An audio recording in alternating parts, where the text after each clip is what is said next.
Сегодня этот день настал. Пара шагов на пьедестал.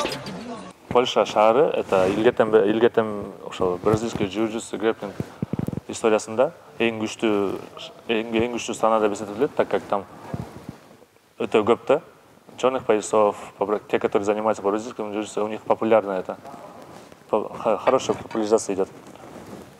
Ошон үчүн мен Польшага барып, Польшада күрөштүм. Жакшы болду, буюрса. Ну, там две версии было, там ги и ноги было. В ги я, к сожалению, в третьей схватке я проиграл. И одному бразильцу, фавориту в этом нашем весе, один из лучших. В ноги, в грэпплинге, это без кимоно, я выиграл 3 схватки, а потом за выход в полуфинал я проиграл этому же бразильцу. Он считался на данный момент в моем весе одним из лучших фаворитов.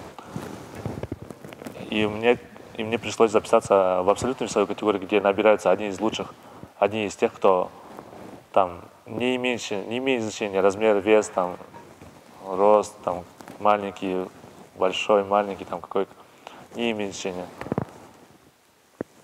Там и все весовые категории объединяются, призеры и чемпионы, вторые, третьи и первые номера. В абсолютной весовой категории мне пришлось побороться с двумя тяжами. Один весил 90 килограмм, второй весил 95 килограмм.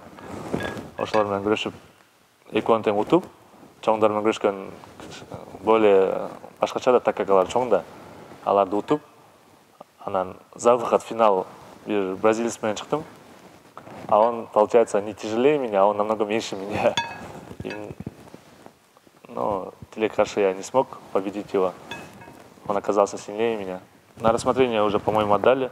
И такие большие слухи ходят, то, что если в 2020 году, если рассмотрят этот вид спорта, то больше вероятность, что в 2024 году, то, что она зайдет в Олимпиаду.